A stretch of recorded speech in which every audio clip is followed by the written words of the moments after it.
Hello my dear children, welcome to our math class. In this class we will solve exercise 1.6 from the chapter number 1 number system of class 9. Okay, so let's start. अनि यो exercise 1.6 चाहिँ हाम्रो base छ laws of exponent. Okay, so कुन चाहिँ क्वेशनमा हामी कुन चाहिँ ल लाउँछ हामी let's see. Okay, so हाम्रो question number 1 छ find. Okay, हामीलाई यहाँनिर तीनवटा क्वेशन दिएको छ, we have to find the value. Okay, so first question भयो 64 to the power 1/2. Okay, so यसको भ्यालु आउट निकाल्नु पर्यो. सो त्यसको लागि हामी फर्स्ट गर्छ 64 लाई प्राइम फ्याक्टराइज. ओके, सो 64 लाई प्राइम फ्याक्टराइज गर्दा हुन्छ हाम्रो 2 into 2 into 2 into 2 into 2 one more 2. Okay, यो भयो 64 लाई प्राइम फ्याक्टराइज गर्दा. अनि हाम्रो पावर छ 1/6. ओके, सो यहाँ हामी यो जुन चाहिँ ब्र्याकेट भित्र छ प्रोडक्ट अफ प्राइम फ्याक्टर्स जुन चाहिँ 64 लाई हामीले प्रोडक्ट अफ प्राइम फ्याक्टर्समा लेखेको छ, यसलाई अब हामी लेख्छ एक्सपोनेन्शियल फर्ममा. यो भयो 2 to the power 1 2 3 4 5 6 आयो. So 2 to the power 6 by हाम्रो यहाँ छ 1/2 पावर. ओके, सो अब हाम्रो कुन चाहिँ यो लज अफ एक्सपोनेन्ट लाग्छ भन्दा यसमा छ हाम्रो a to the power m अनि बाहिरबाट अर्को पावर n. ओके, सो यसमा हाम्रो लज लाग्छ a m into n, that means हाम्रो पावर मल्टिप्लाई हुन्छ यो फर्ममा छ भने. ओके, सो यो भयो हाम्रो लज अफ एक्सपोनेन्ट. ओके, यो क्वेसनमा अब हामीले दिस ल युज गर्दा यो भयो 2 to the power 6 into 1/2. Okay, so यो र यो क्यान्सल भयो, 2 1 जा 2 2 3 जा 6, द्याट मिन्स हाम्रोमा रहेछ 2 to the power 3. Okay, so यसलाई अझै एक्सपान्ड गऱ्यो भने that is 2 into 2 into 2 which is equal to 8. Okay, so यो भयो हाम्रो एन्सर. ओके, यो थियो question number 1. Now let's see question number 2. Okay, so question number 2 छ हाम्रो 32 to the power 1/5. Okay, so यसमा नि हामी सेम 32 लाई प्राइम फ्याक्टराइज गर्दा will get 2 into 2 into 2 into 2 into 2. Okay, 5 times and 1/5 power. Okay, so यसलाई अब हामी एक्सपोनेन्शियल फर्ममा लेख्दा यो हुन्छ 2 to the power 5 अनि यसको बाहिरबाट पावर छ 1/5. ओके, सो यो पनि सेम फर्ममा छ, द्याट मिन्स हामीले लज अफ एक्सपोनेन्ट युज गर्दा यो हुन्छ 2 to the power 5 into 1/5. Okay, so यो 5 and 5 क्यान्सल भयो, हाम्रो रहने रहेछ 2 to the power 1 which is equal to 2. Okay, so यो भयो हाम्रो answer. Okay, now similarly let's see question number 3. Question number 3 छ हाम्रो 125 to the power 1/3. Okay, so 125 लाई पनि हामी प्राइम फ्याक्टराइजेसन गर्छ. ओके, प्राइम फ्याक्टराइजेसन गर्छ हामी यसरी 125 लाई यसलाई 5 ले जान्छ, यो भयो 5 2 जा 10 5 5 जा 25, अगेन 5 ले गर्दा 5 5 जा 25 अनि अगेन 5 ले गर्दा 5 1 जा 5. ओके, सो यो हुने रहेछ 125 लाई प्राइम फ्याक्टराइजेसन गर्दा will get 5 into 5 into 5 to the power this 1/3. Okay, so now यसलाई हामी एक्सपोनेन्शियल फर्ममा लेख्दा यो हुन्छ 5 to the power 3 to 1/3. Okay, now यसमा पनि सेम ल युज भयो, द्याट मिन्स यो हुन्छ 5 3 into 1/3. This 3 and 3 cancel, so हाम्रोमा रह्यो 5 to the power 1 which is equal to 5. Okay, यो भयो हाम्रो answer. Okay, okay, now let's see question number 2. Okay, so question number 2 पनि छ हाम्रो find the value. Okay, so यसमा फर्स्ट नम्बर 1 क्वेसन छ 9 to the power 3/2. Okay, so यसलाई पनि अब हामी गर्छ 9 लाई prime factorization, that is we get 3 into 3 to the power 3/2. Okay, so यो भयो हाम्रो, यसलाई एक्सपोनेन्शियल फर्ममा लेख्दा यो हुन्छ 3 to the power 2 अनि बाहिरबाट पावर छ 3/2. ओके, सो यसमा पनि अब हाम्रो ल युज हुँदैछ. ओके, यसमा ल लाग्यो हाम्रो a to the power m अनि बाहिरबाट पावर n, सो यो हुन्छ हाम्रो a to the power m into n. Okay, so यो लज अफ एक्सपोनेन्शियल युज गर्दा हाम्रो हुने रहेछ 3 पावर भयो multiply, that is 2 into 3/2. Okay, so यो 2 and 2 cancel, will get 3 to the power 3 अनि यसलाई अगेन एक्सपान्डेड फर्ममा लेख्दा यो हुन्छ 3 into 3 into 3 which is equal to 27. Okay, so यो भयो हाम्रो नम्बर 1 को एन्सर. सो यसरी let's see question number 2. Question number 2 छ हाम्रो 32 to the power 2/5. Okay, so 32 लाई अब हामी एक्सपान्डेड फर्ममा लेख्दा द्याट इज प्राइम फ्याक्टराइजेसन गर्दा हुन्छ यो 2 into 2 into 2 into 2 into 2. Okay, so by power 2/5.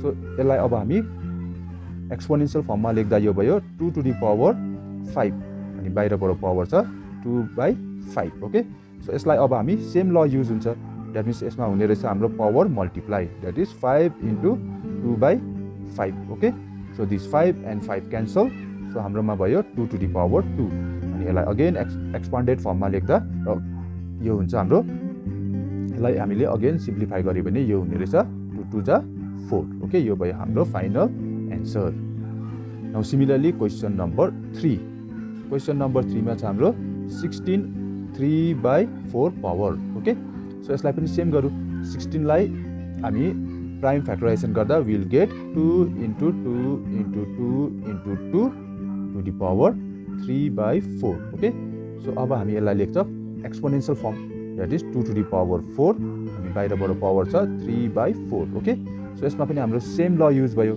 That means यो हुने रहेछ 2 4 into 3/4 okay this 4 and 4 cancel we'll get 2 to the power 3 okay so यसलाई पनि अब हामी फर्दर सिम्प्लिफाई गरिने हामी पाउँछ 2 into 2 into 2 is equal to 8 okay यो भयो हाम्रो final answer okay and there is one more question that is question number 4 अनि यो क्वेसन चाहिँ हाम्रो 125 to the power -1/3 okay so यो भयो हाम्रो 125 लाई first prime factorization that is यो हुन्छ 5 into 5 into 5 to the power -1/3 okay so यो भयो अब हाम्रो exponential form that is 5 to the power 3 अनि बाहिरबाट छ -1/3 पावर ओके नाउ यसमा पनि सेम ल युज भयो द्याट मिन्स हाम्रो यो हुने रहेछ 5 3 into -1/3 here 3 and 3 cancel so हाम्रोमा भयो 5 to the power -1 okay so कुनै पनि नम्बरमा हाम्रो नेगेटिभ पावर आयो भने it is a reciprocal okay so 5 को रेसिप्रोकल हुन्छ 1/5 this is our final answer okay so यसरी हाम्रो कम्प्लिट भयो question number 2 okay now let's see question number 3 okay question number 3 छ सिम्प्लिफाई ओके सो यसमा पनि अब हामी लज अफ एक्सपोनेन्ट युज गरेर सिम्प्लिफाई गर्छ द्याट मिन्स हाम्रोमा क्वेसन नम्बर 1 छ 2 to the power 2/3 dot 2 to the power 1/5 okay अनि हियर यहाँनिर हाम्रो यो डट भनेको चाहिँ हो multiply okay so now let's multiply अनि यसमा चाहिँ हाम्रो के छ भन्दा this is base okay base same छ पावर डिफ्रेन्ट छ द्याट मिन्स हाम्रो यो फर्ममा आयो a to the power m dot means into okay and a to the power n okay base same power different छ भने हामी के गर्छ बेस रिमेन द सेम अनि पावर एड हुन्छ okay this is laws of exponent अनि हाम्रो यो क्वेसनमा we have to use this law okay so यो ल युज गर्दा हाम्रो हुने रहेछ 2 अनि पावर एड भयो that is 2/3 plus 1/5 okay so यो एड गर्दा हुन्छ हाम्रो 2 एलसिएम निकालेर एड गर्नु पर्यो द्याट इज एलसिएम भयो 15 सो यो हुने रहेछ 5 2 जा 10 प्लस 3 1 जा 3 सो यसलाई अब हामी गर्दा 2 यो भयो हाम्रो 10 प्लस 3 इज 13/15 ओके अब यसलाई हामी फर्दर क्याल्कुलेट गर्दैन this is our answer okay so यो भयो question number 1 now let's see question number 2 question number 2 छ ओके 1/3 to the power 3 अनि बाहिरबाट छ पावर 7 ओके सो यसमा हाम्रो जेनरली हेऱ्यो भने हाम्रो यो ल युज हुन्छ that is a to the power m बाहिरबाट n यसको हुन्छ हाम्रो power multiply am into n okay तर हामी यहाँ के देख्दैछ पावर ओन्ली डिनोमिनेटरमा मात्रै पावर देख्दैछ ओके सो यसमा के छ भन्दा न्युमरेटरमा 1 छ अनि के हुन्छ भन्दा 1 को माथि त हामी जुन नै पावर लाउँदा पनि हुन्छ 1 to the power any number okay any number छ भने द भ्यालु इज 1 ओके जस्तै 1 to the power 2 छ भने हाम्रो 1 into 1 1 नै हो ओके 1 to the power 5 छ भने पनि 1 into 1 into 1 into 1 into 1 1 जतिपल्ट मल्टिप्लाई गरे नि will get 1 only okay so that means यो 1 को पावर छैन भनेपछि यसलाई हामी 3 पुट गरे पनि हुन्छ ओके सो यो नम्बरलाई हामी रिलेख्यो भने यो हुन्छ 1/3 to the power 3 अनि बाहिरबाट 7 लेख्दा भयो ओके यसरी लेखेर द्याट मिन्स अब हाम्रो यो ल युज हुँदा द्याट मिन्स आवर एन्सर भयो 1/3 to the power 3 into 7 that is 1/3 to the power 21 okay this is our final answer okay so हामीले एक्चुअली यो स्टेप नलेखिकन हामी डाइरेक्टली यो गर्दा पनि हुन्छ okay so now let's see question number 3 हाम्रो क्वेसन नम्बर 3 छ 11 to the power 1/2 by 11 to the power 1/4 okay so यसमा चाहिँ हाम्रो कुन चाहिँ ल युज हुन्छ भन्दा this a to the power m divided by a to the power n okay so यसमा चाहिँ हुन्छ हाम्रो power subtract, that is a to the power m minus n. Okay, we have to use this law. Okay, so that means हाम्रो के हुने रहेछ, power subtract, that is 11 because here base is same, power is different. That is base is same, power different छ भने base remain the same, we have to subtract the power. Okay, so यो भयो 11 1/2 minus 1/4 हामीले power subtract गर्दैछ. Okay, so यसमा भयो हाम्रो 11 LCM निकालेर गर्नु पर्यो. सो 2 र 4 को एलसिएम भयो 4. सो 2 ले 4 लाई डिभाइड गर्दा 2, द्याट मिन्स यहाँ हुन्छ हाम्रो 2 माइनस यहाँ हुन्छ 1. ओके, आई होप यो फ्र्याक्सन नम्बर सब्ट्र्याक्ट गर्नु त अल क्यान डु है.